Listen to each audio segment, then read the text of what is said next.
I'm going to call the meeting to order for the Rate Review Committee.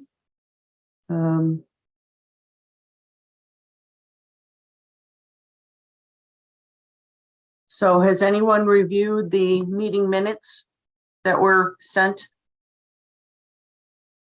and have any issues with them? I had no issues. Okay. I had not, I didn't see anything. All right. Does anybody want to make a motion?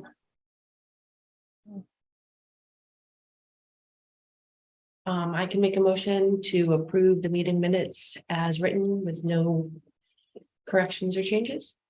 Okay. Second, All right. Who seconded it? Andrew. Andrew. Okay. All right. Thank you. Couldn't see you. All right. All those in favor, I'm going to do a roll call because I can't, this is hard. So, okay. Barbara, I'm here. for the meeting minutes. So you're saying yes? Yes. Okay. Oh, sorry. All right. Yes. That's okay. And I'm just going to call everybody's name. Everybody's to tell me if they had a problem. My computer is just doing funky things here. Dan, Aye. Robert, Aye. Pam, Hi. Andrew, Aye. Kimberly.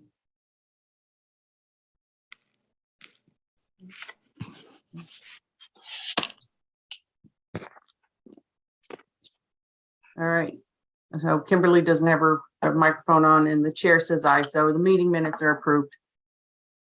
Oh, sorry. Did you not hear me? No, sorry. you were muted. Okay. All right. So first up, we're going to have a presentation on the water and sewer rate model and the proposed FY24 sewer rates. Madam Thank Chair, you. I'll turn it over to Dan and Kimberly to introduce the consultants, and they have a brief presentation. Okay. Good, Dan. So, sure. Thank Madam Chair, I'd like to introduce you Dave Fox and Alex Burkard. Sorry if I'm not pronouncing that correctly. They're with Reftelis, and they have been working on the rate model and are here to present their findings. Okay, great. Thanks, Kimberly. I'll take it away and I'll try to keep Rob's promise of a brief presentation actually brief, but feel free to stop me at any point in time. I do have some slides just to keep me honest and on track with kind of the information and the recommendations and results that I want to present to you all today. Let me just start off real quick. Kimberly introduced, my name is Dave Fox. With me is Alex Burkhardt. We work for a company called Reftelis. We have worked with the town in the past. We had actually developed a financial planning model for the water and sewer utilities probably, I don't know, 6 years ago now. And we were just brought on board to update those rate models. We actually developed a brand new model with some additional functionality that we had.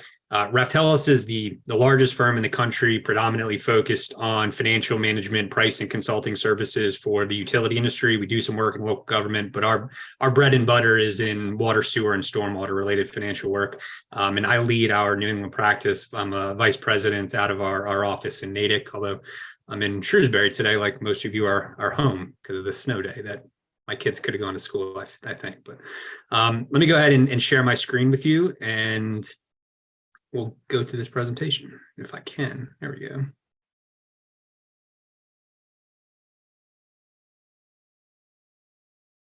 Can somebody let me know they can see this? Yes. Yes. Yeah. Great, thank you. All right, so let's get moving. A little bit of an overview of the rate study. The purpose of this is more of a financial planning study, is to ensure the long-term sustainability and financial viability of the town's water and sewer fund. So what we want to do is ensure that your revenues are adequately meeting your revenue requirements or your costs on an annual basis. You have enough reserve fund balances for financial viability. And I have a slide, we'll talk a lot about reserve funds and why you should have them.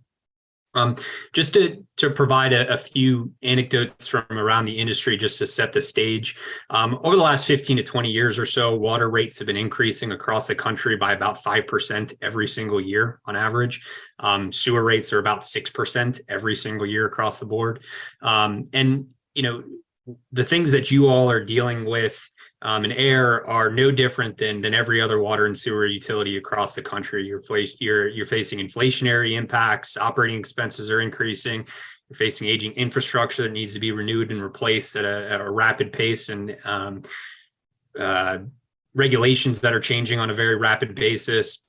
And if those weren't enough, you know, dealing with per capita reductions in consumption. And so as your consumption declines, having a predominantly volumetric revenue stream, your revenues decline accordingly. So you're already facing an uphill battle, and then your revenues are declining accordingly.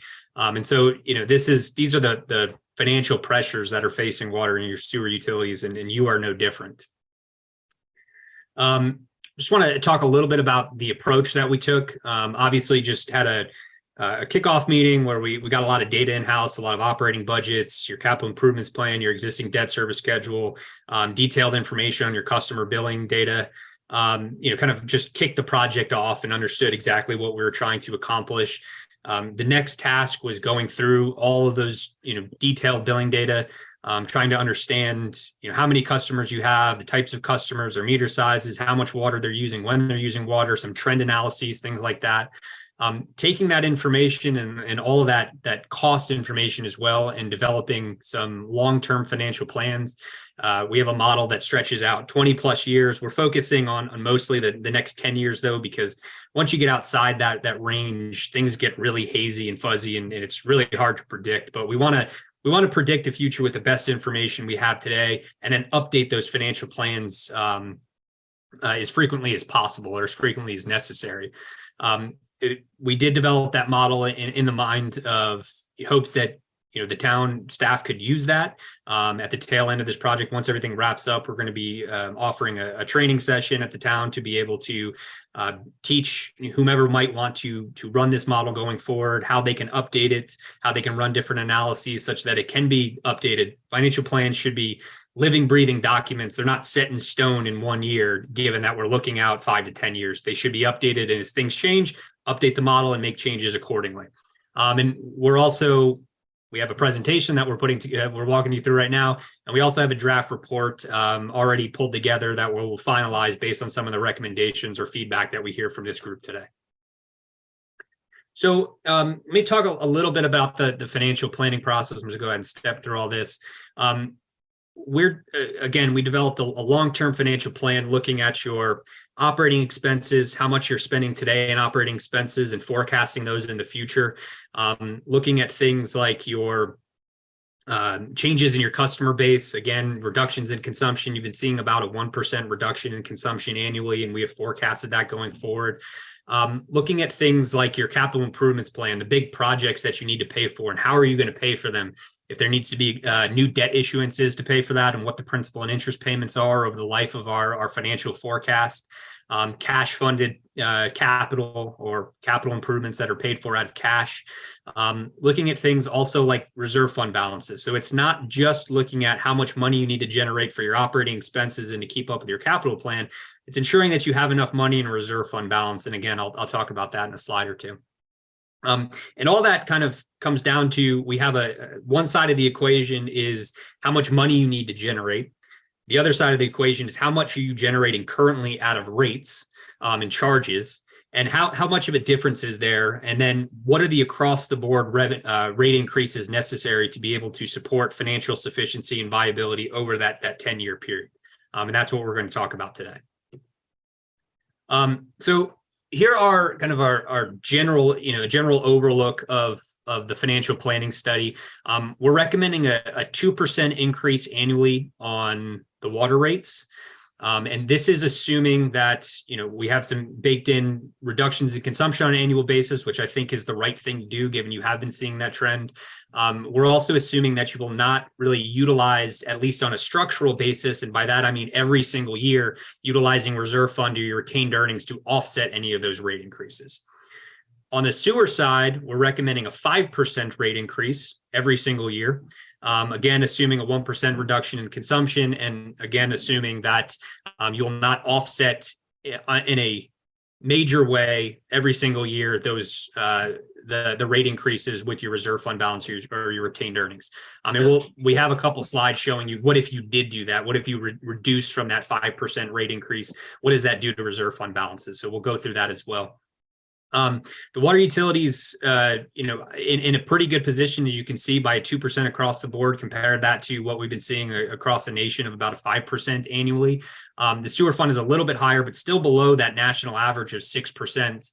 And again, these should be, although we're looking at a 10-year forecast, it shouldn't be the next time you're talking about rates is 10 years from now. It should be an annual update to ensure that the capital improvements plan didn't get delayed, or there wasn't a new project that popped up, or something changes with your consumption characteristics.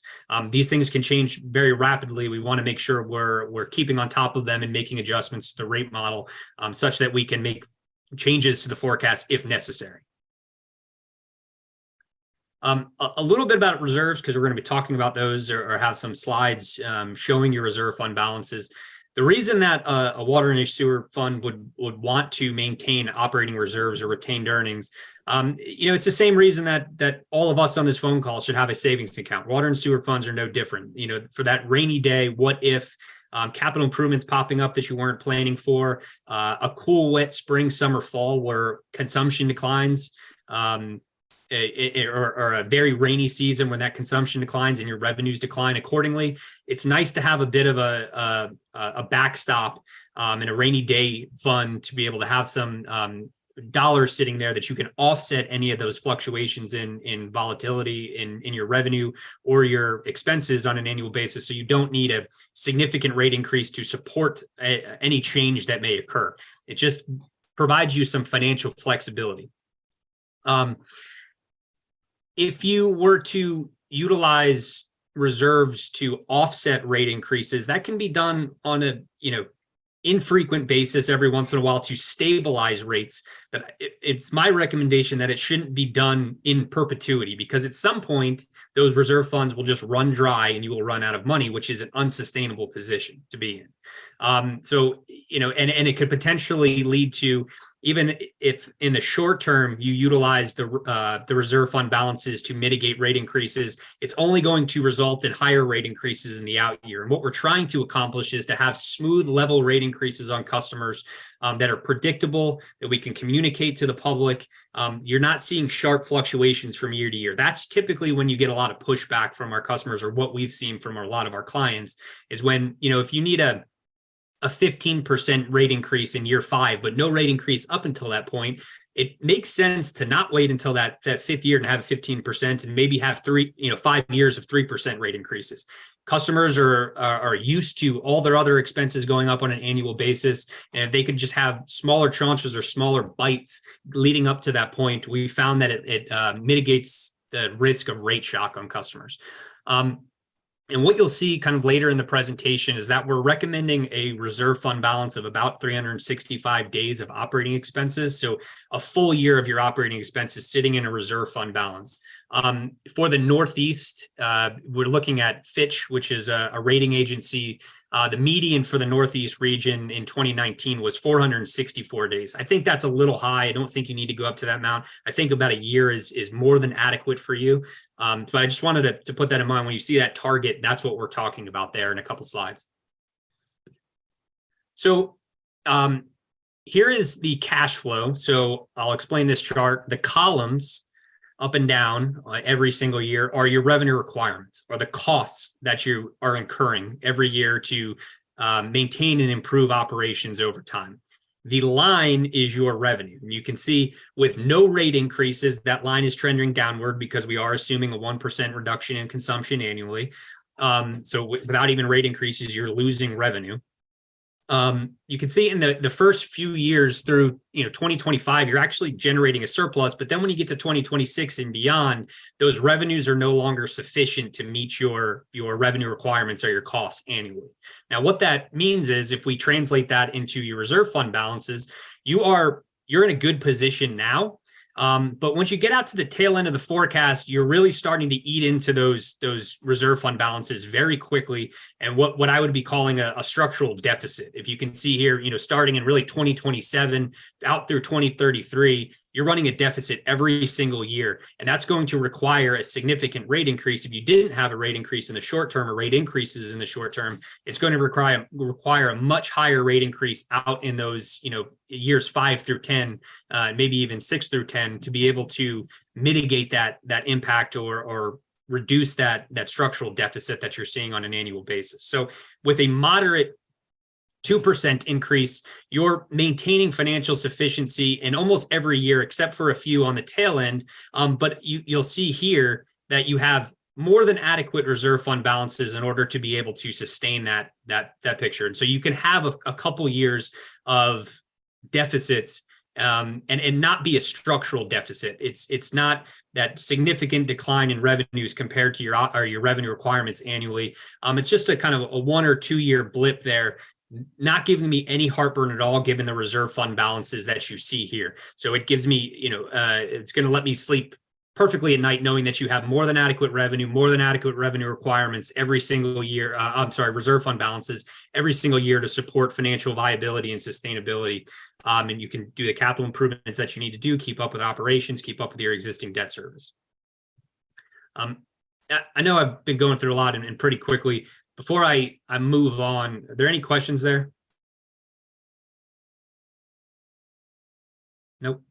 All right, we'll keep going. Sewer. So same spiel. I'm not going to go through all the same talking points that I just did on water, but I'll provide a few more anecdotes. Same kind of situation if we don't have any rate increases going forward, but that situation is exacerbated. It's worsened given the financial obligations of the sewer fund.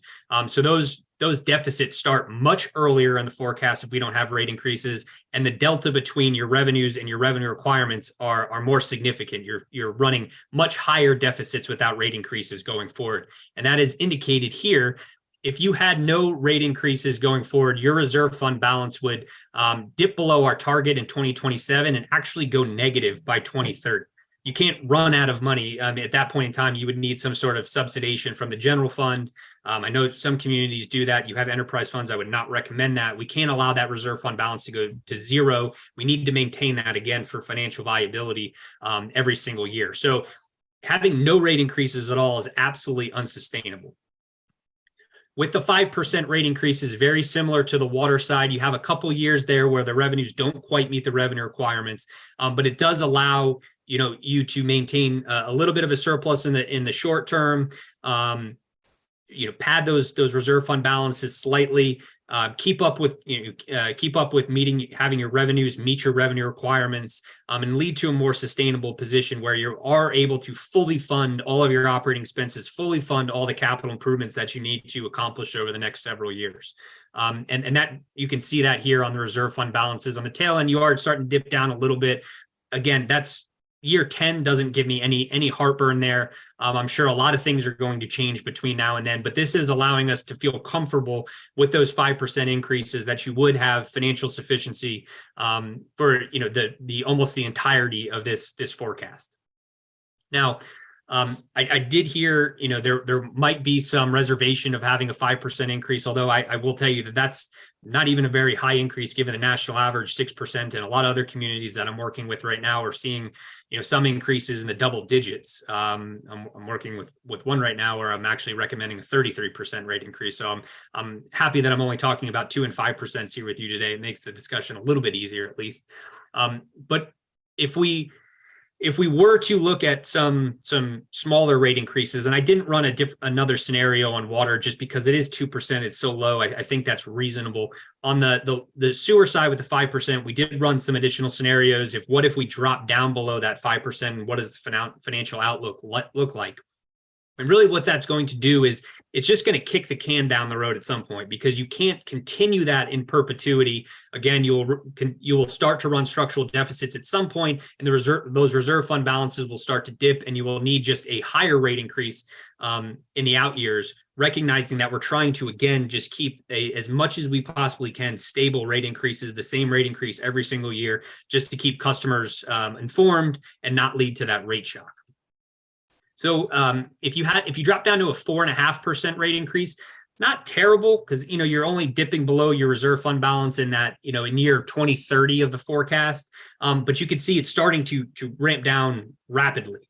And in a significant way, we're almost, half of where you should be in terms of that reserve fund balance based on our recommendations in 2033. Again, I realize that's 10 years down the road, but I'd rather you have a little bit more revenue in the short term that you can then, as we're updating this financial plan annually, you can make adjustments in the out years rather than wait and recognize, oh no, now we need an 8% rate increase in 2030 to be able to get our reserve fund balances where we need to, or our revenues where we need to be able to fully finance our capital improvement plan and our operating expenses. We took that a step further and ran two other options, a 4% and a 3.5%.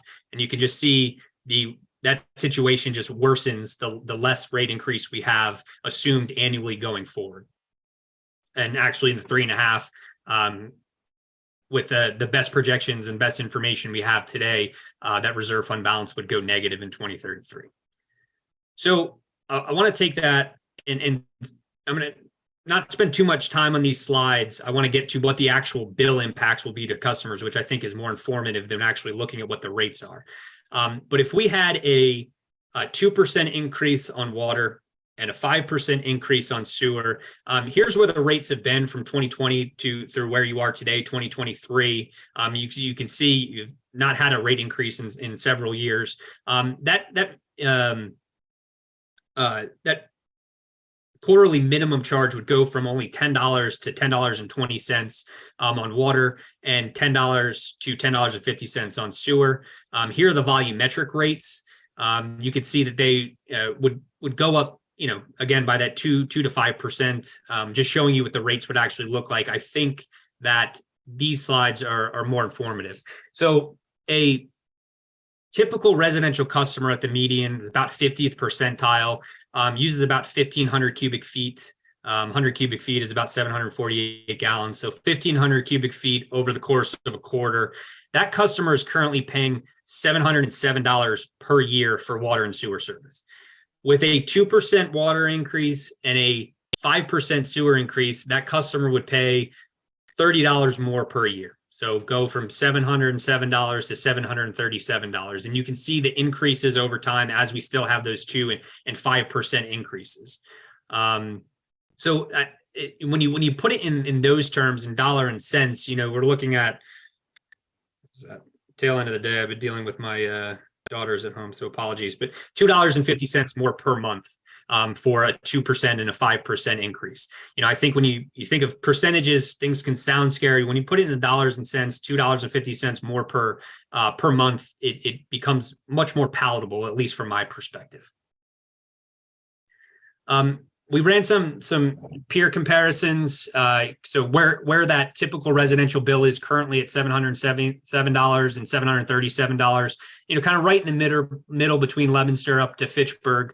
A $700, even up to a $750 water and sewer bill is very reasonable in my opinion.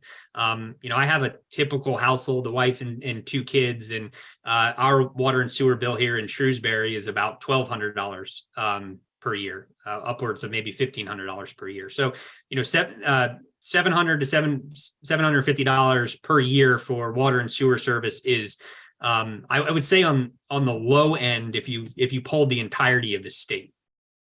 Again, just providing some context around the increases that we're talking about. So I'm going to stop here and you can stop having to listen to me to rant about all this stuff, and I'll turn it over for some questions or comments, discussion. But what's next? Where are we going from here? We want to receive feedback from this committee, obviously, and integrate any recommendations that you have or changes that you might have to where we're going. Finalize those rate recommendations. We'll finalize that in a report and another presentation if you'd like. We'll hold that financial planning model demo or learning session with staff to communicate how to use the model, how to update the model, how to run different scenarios so that you can do that over time. And as things change, Dan and Kimberly and Barbara can plug different assumptions into the model and see what the impacts are to the finances. Those charts that I just went through, those are all plugged into the model on a dashboard that we purposely developed this model to be user friendly so that you all can use it and you don't have to come back to us. Some of our clients do, but we want you to be able to use it if you can. And then that fourth step there is, I know I've said this multiple times, but I just want to drive the point home. I think you really have to update this annually and just ensure that nothing has changed significantly.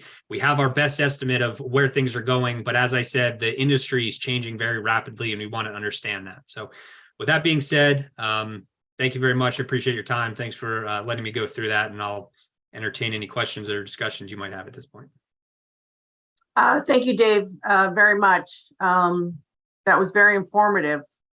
So for the committee, before you start asking questions, also think about this. So water being 2%, that kind of falls in line to what we've normally talked about over the years and everything.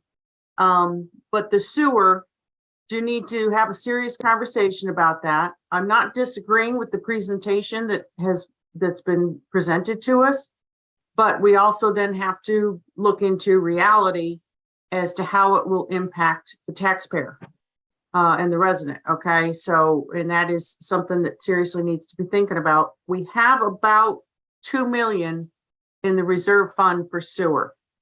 So we need to, think about how we want to do this. Now, you're saying to me that if we do a 5% sewer increase and the 2% water increase, the average bill is only going to change about $30 a year?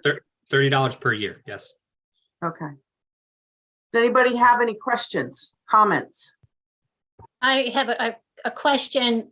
Did one of your slides propose increasing the quarterly minimum charge per customer? Yes. So the 2% and 5% increase, not only the volumetric charge, but also the quarterly minimum charge. Which we've never done. That's interesting. It's probably time. I think it is, and here's why. Just like I'd recommend having the reserve fund balances for revenue stability in order to mitigate any, mitigate any cool, wet spring, summers, falls.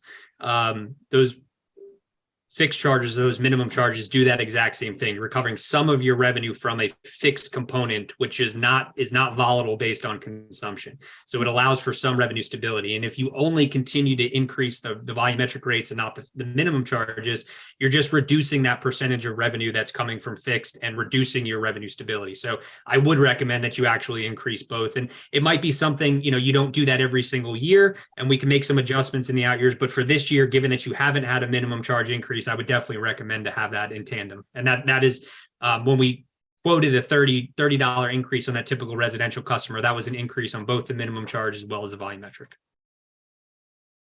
Through the chair. Yes. Dave, what is the increase then of the minimum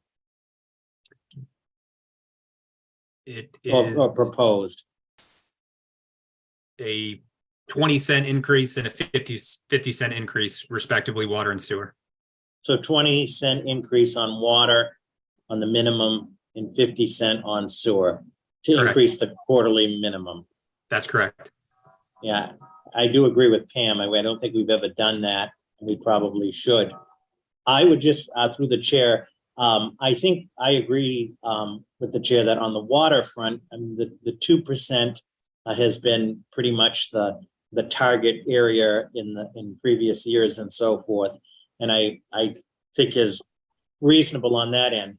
On the sewer end, the 5%, and some of it, gets to, the public that is ultimately paying these rates and so forth. In my time here over the last almost 13 years, it's been our increases in the sewer on average have been somewhere around, say, 3.5%, or so forth. I guess my question is, did we run a scenario, to the chair's point, at the 5% if we used some of the 2 million? And I understand that we don't want to use all of that and so forth, but did we look at a scenario where we could get it, say, below 5? Yeah, and those are the scenarios that I showed, and I'll pull the Yeah, we presentation could put back that up. back up. Thanks, Dave. No problem. Let me change slides here. Mhm.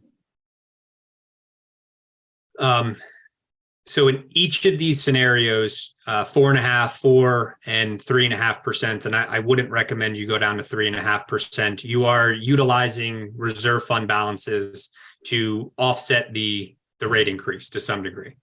Mhm. But not in quite honestly, and you can see out through 2028. So over the next 4 years, we're about to be into 2024. It doesn't make that much of a difference. It's only in those out years. So you certainly could, but if you went down to a 3.5% increase, once you got to 2029, everything stays the same. If our predictions are perfect out through 2029, you would then couldn't sustain a 3.5% increase going forward, right? Because then that would lead to the situation you're seeing on the screen. By 2023, you'd be negative in that fund balance. So you then something probably like a 6 or 7% increase to mitigate that situation. That's why we were recommending the 5% every year just to alleviate that. But in the short term, you could get away with less than a 5%, 100%. I'm just thinking about more into the future. Okay. Thank you. You're welcome. So I just want to also just kind of remind people, because if we do the 5%, yes, we're talking about, between the 2% of the water and the 5% on the sewer, not using any of the reserve fund, like a $30 difference a year. That's correct. But I just want to remind everybody of one thing, because there will be, our bills are quarterly, and that's where people will notice it, and it will look like a major increase. So there's the shock value. Okay. And that's, when all heck breaks loose. So I just want everybody to be aware as to how it looks when somebody gets the bill. We talk about this, and then we get the bill, and they become like two different things. Okay.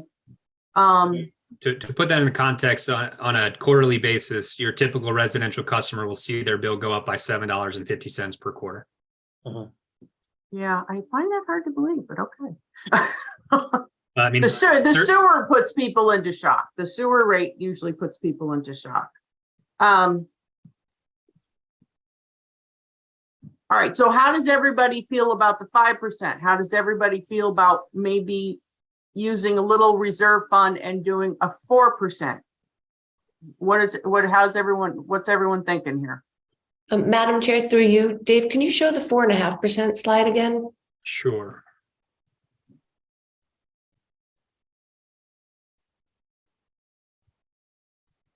There you go. Thank you.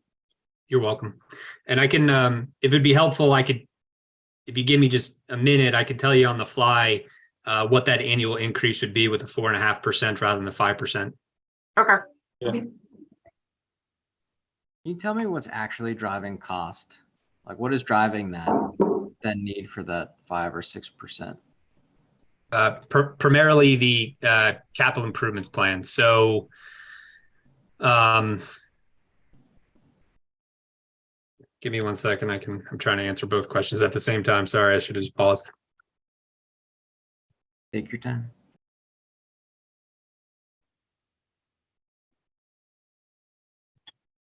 Is that you talking, Andrew? Mhm. Okay. Sorry. Hold on. I can turn my video on. See my beautiful face. Well, or just say who you are so that we know the voice is what voice is talking. Everyone knows you, Janice. Uh-huh.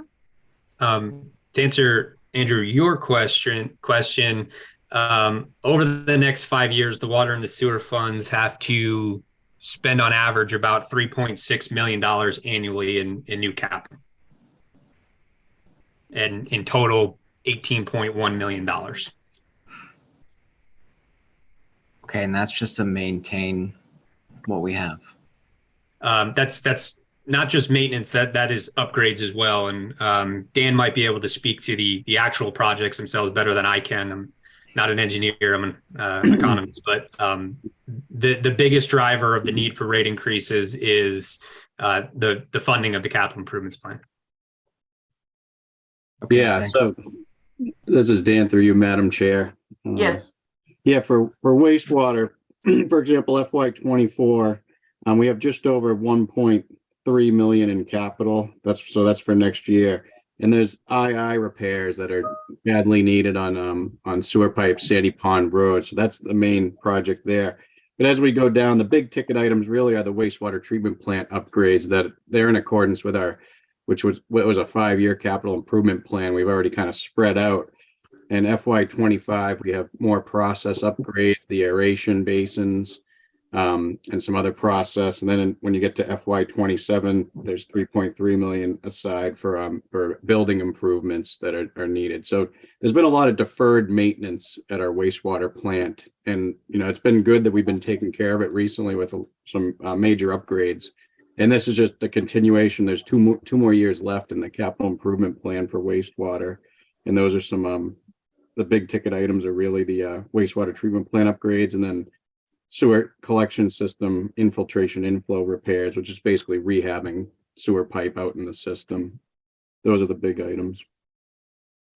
and that's on the water, right? That's wastewater. Okay. Yeah. I'm only asking because I feel like, right, there's some maintenance you have to do and there's some upgrades you have to do for the future. But at some point, right, a 5% increase is non-linear as the years go by, right? So it's not $30 per year, it's $30 plus the continual increase every year. And you can see on one of the slides, right, it's $700 now and $900 later, right? You can account for inflation and all that other stuff. But if you put that slide up at town meeting, people are going to start asking questions. And I think, right, that has to be taken into account, maybe not this year, but in the next capital planning budget, right? There's some things that you say you have to do, but we have to figure out how to pay for it, right? Yeah, exactly. These are what's recommended. I would recommend the town go forward with the projects, but we just got to find out if we can financially make them happen.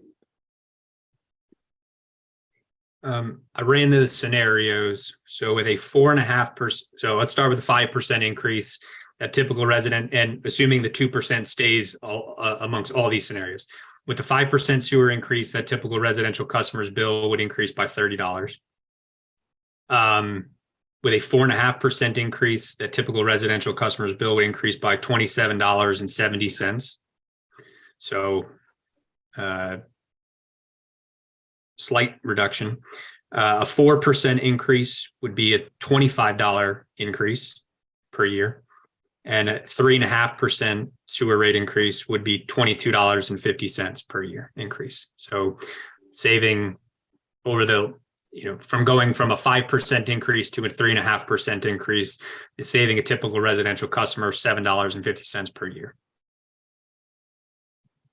Can you go back to the 5% slide? Sure. Hold on. I heard a crash. Uh-oh. This one, Andrew? Yeah, At I wanted 5%. I wanted the graph that you had up, but for 5%. That's Probably, yeah. Okay, I'll wait for Janice.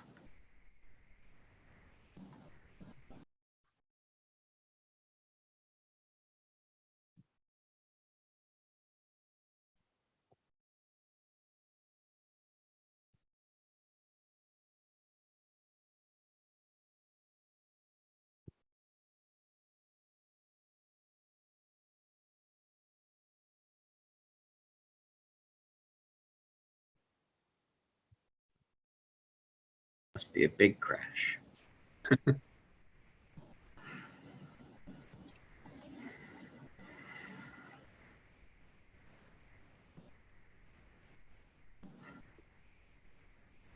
All good.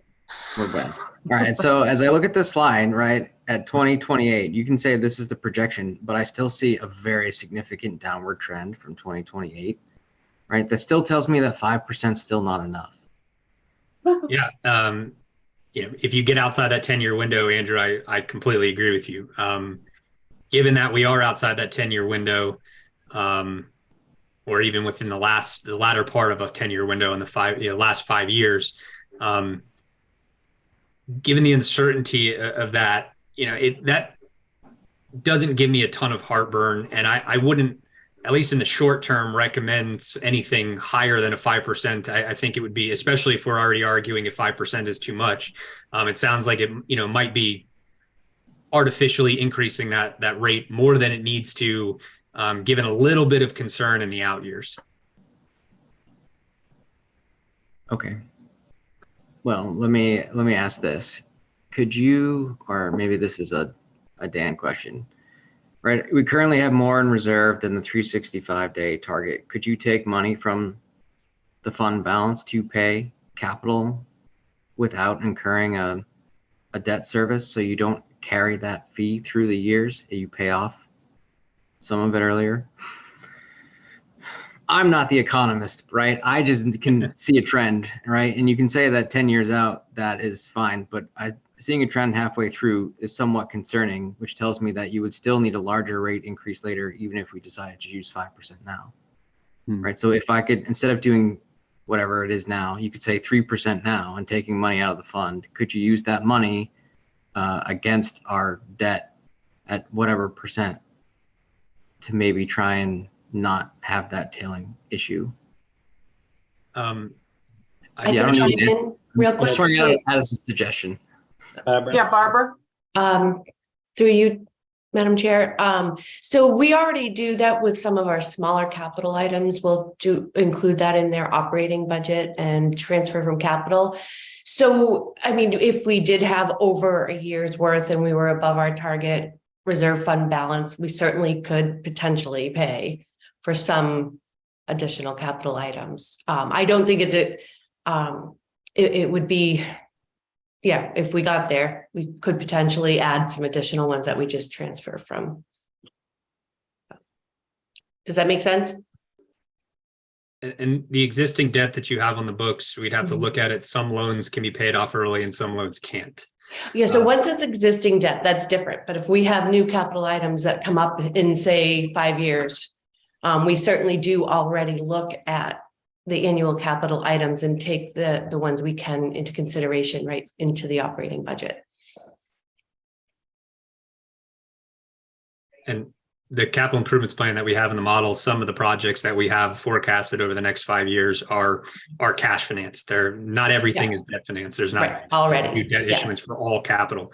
Only the really big ticket items that it makes sense to, even though paying a little bit of interest over the life of the loan, it makes sense to spread the costs out over a longer period of time rather than incurring a significant one-time cost. Yes, exactly. So even though, so you're right, for the larger planned projects, it does make more sense financially to borrow so that you're only incurring smaller amounts every year. And I apologize if I wasn't explaining it well, that we already do take those smaller items into consideration, and we certainly will in the future as well. Thanks.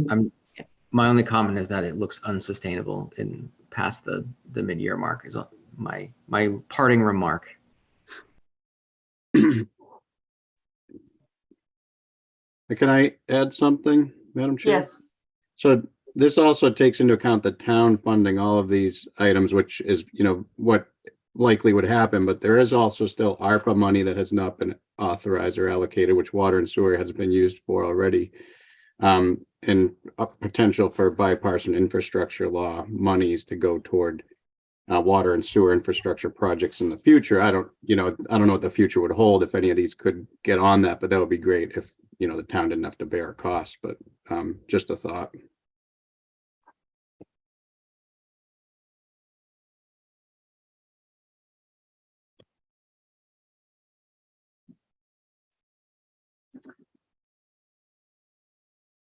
Madam Chair, Robert, Yes. I think the 2% on the water I don't believe is the issue and makes sense. And on the sewer, I'm just saying from my perspective, I understand the 5%, and I'm not minimizing that, nor am I, nobody wants to raise rates, but we also have to run the utility. It seems like the 4.5% on the sewer would perhaps be more palatable to the extent possible, because it's about a 1% increase off of sort of the average we've done in previous years, taking into account a lot of the increased costs that ratepayers are facing right now, would seem reasonable at 2 and 4.5, with the increase to the minimum quarterly, which, as Pam mentioned, and she's been here longer than I have, but we've never done it in my time, to increase that, the minimum quarterly. So in an ideal world, we have what, about 2 million in sewer right now. Mhm. And if we did, we'll say the 4.5%, and we didn't have to touch that reserve fund, then next year when we're having this conversation, we could be looking at maybe 3 million we'll go with, or more, in the reserve fund.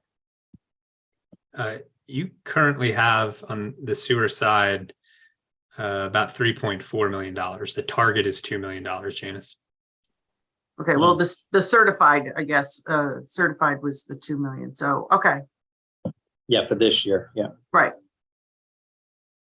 So, and of course, next year when we're having this conversation, who knows what's going to be going on in the world at that time, that we will be having a different conversation. We might not be able to do, reality is we might not be able to do this plan, which I think is a good idea.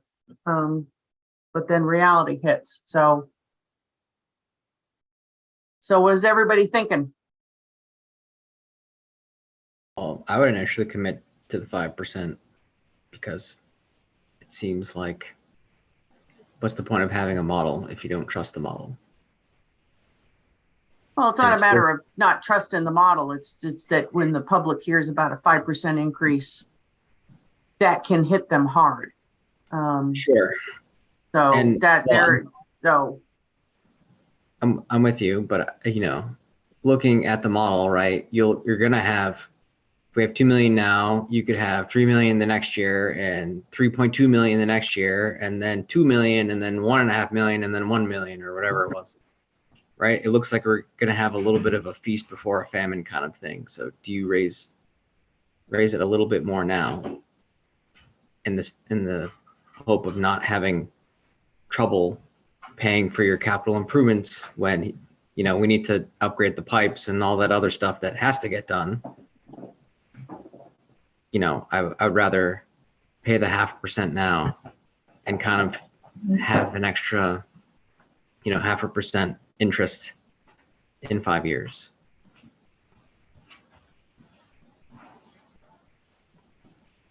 oh, I'm not disagreeing. I'm not disagreeing at all.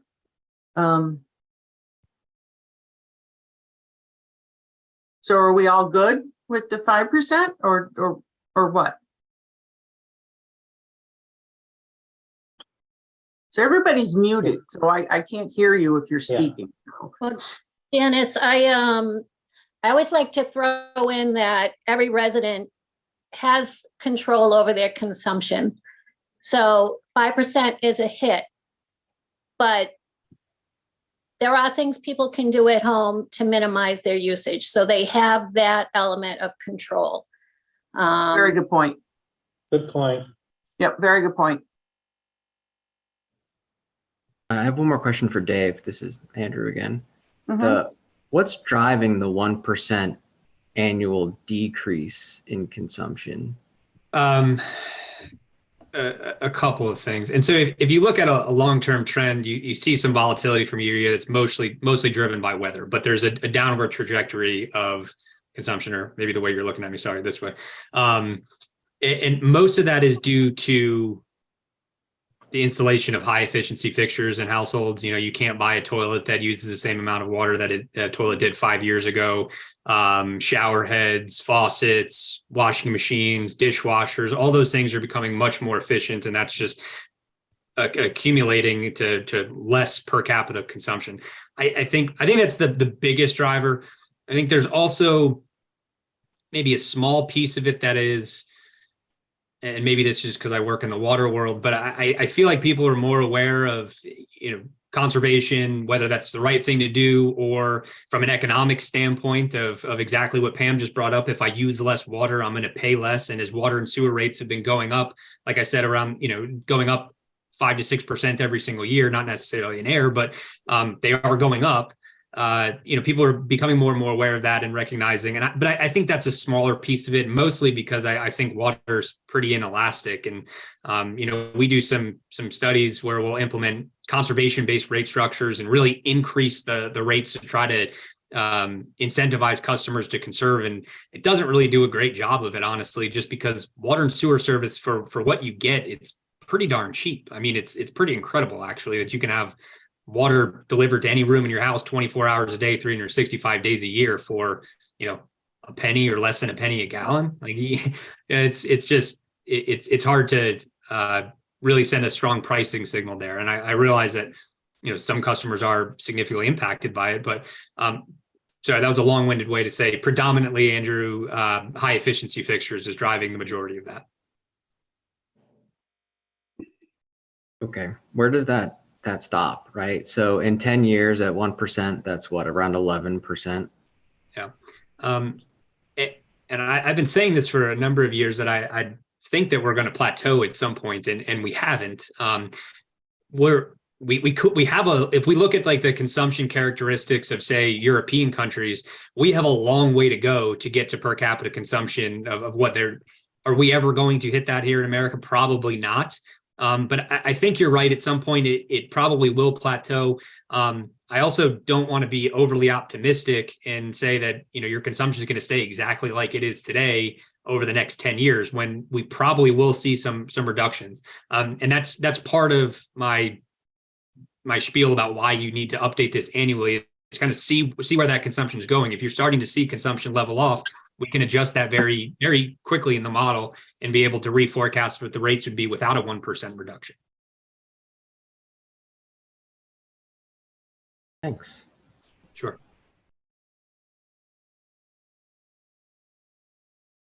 All right. I wish that there was, I'm sorry, through the chair, I wish that there was a way to educate folks that the difference between a 5% and a 4.5% is less than $3 a year. I feel like the bang for the buck that folks are getting, considering the operational challenges and costs that are driven by new regulatory permits and the need for clean water discharge into the Nashua River is it's incredible what that treatment facility can do with so little. I am for the 5% increase, but I can certainly understand 4.5. I wouldn't recommend anything lower than that. That's part of just what I wanted to say. And to the chair, just to remind everybody, the rate review committee, we would be voting a recommendation to the select board, and there still will be a public hearing set, to hear this. And so why I was saying the 4.5, I agree with the points that Andrew made on the 5. I think we all do, and your point too, Kimberly, it's not that much of a difference.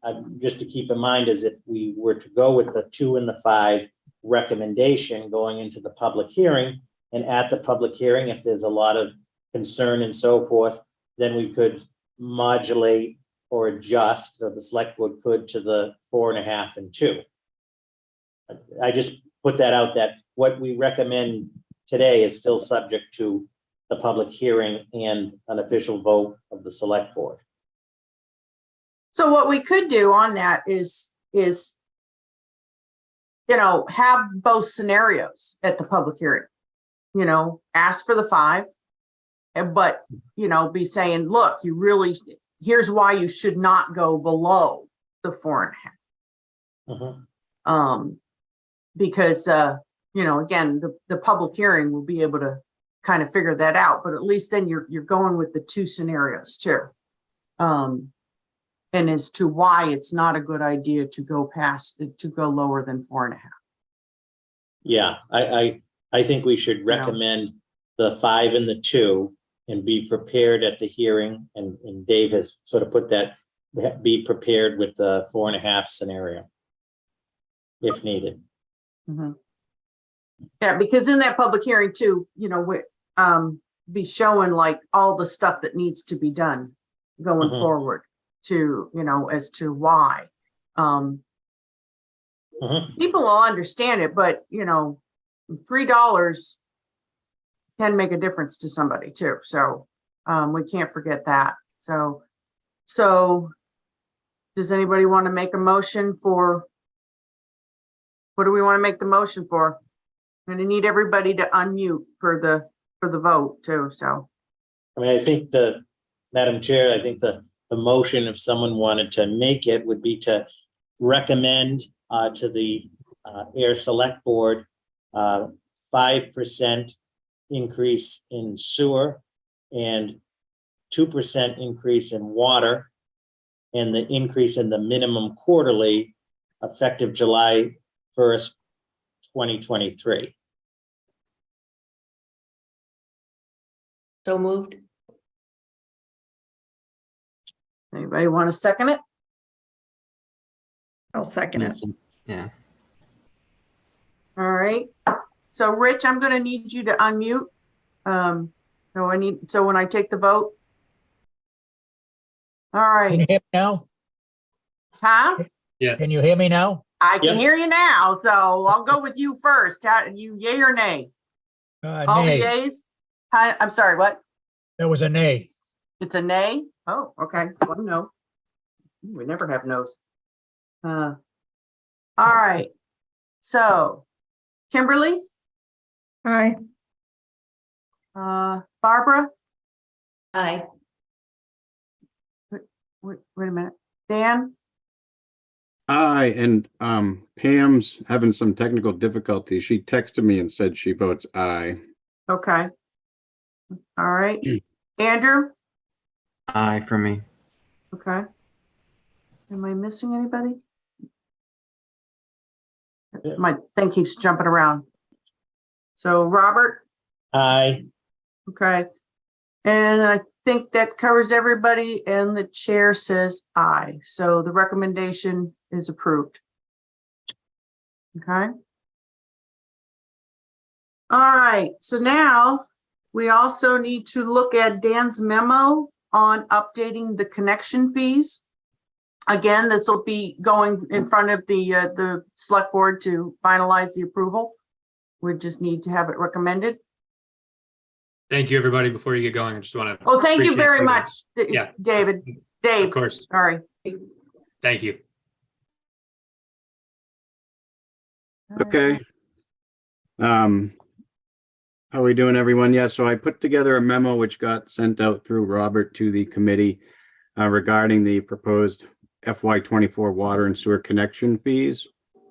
So they were last updated in 2021. And so I went through the calculation we had previously done and updated it for our current project list. But basically, essentially, the primary fees we get for water and sewer are connection fees and then our rates. And the connection fees, they cover the cost, both past and future costs of providing capacity in the water supply and the wastewater collection and treatment system for the new connections when they make their connection. So the fees they're based on a gallon usage, which is an industry standard that is set. So basically, for a 3-bedroom house, it's a 365 gallon per day water usage is typical, and 330 gallon per day wastewater usage is typical. And so when like a developer at a subdivision comes and puts in a 3-bedroom house, we charge them a fee for what's called one equivalent residential unit, which is a 3-bedroom house. So the current fees, I did look into these, and as I mentioned, our forthcoming projects are calculated into the fee calculation, such as our PFAS media replacements we'll need to be doing quite often, more often than our green sand media. New well source investigation and construction, that's an ongoing project or process as well. And water storage maintenance at the water supplies, and we've also mentioned our infiltration inflow in the sewer pipe rehab that we are ongoing. Those are all calculated into these fees. So the recommendation is to move from a $4,500 per ERU fee for water to $4,800, and that's for a 1-inch up through a 2-inch service. And then for sewer, the recommendation, the current fee now is $5,400 for an equivalent residential unit, and that would increase to $6,000. So hopefully you had a chance to look at the memo, but if there's any questions or if we want to get into it some more, those are my recommendations. So Dan, just for FYI, when was the last time we updated these increases? It was in connection- 2021. Okay, so it's 2 years ago. Okay. Yeah, so they stayed the same for a couple of years. Yeah. Okay, I was just wondering. Anybody have any questions? Reasonable. Okay. All right. So does anyone want to make a motion on the connection fees? I'd like to make a motion to suggest the connection fees as suggested. Okay. Second, Okay. All right. Let's see. All those in favor? Let's see. Dan, Aye. Rich, aye. Robert, Aye. Barbara, I, Kimberly, Aye. Andrew, Aye. and Pam, if She she's, texted me, she's aye again. okay, I figured she would be, and the chair says aye. Okay, so the recommendation will go to the board. All right, so I think that covers everything we need to talk about. So now the only thing I think we have left is the schedule the public hearing. So the public hearing date should be on March 27th. This is a Monday. We've had a scheduling conflict for the usual second meeting for the board on the regular scheduled date. So it's being moved to the 27th, which is a Monday. It will be a 100% Zoom meeting. Okay. So do we need to take a vote on that, Robert? Madam Chair, if there's consensus, we'll proceed with advertising in the newspaper and through all of the usual media outlets. All right. So everybody good with that? yes. Yes. Okay. Good. Aye. Okay. All right. All right. So chair says aye, so that's been approved. Okay. Well, unless there's anything else, I'll make a motion. We adjourn. okay. Second. All right. All those in favor? Andrew, Aye. Barbara, I. Dan, Aye. Rich, Aye. Kimberly, Aye. and I'm sure Pam will say yes, and the chair Yeah. says yes. So we are adjourned. Thank you very much, everyone.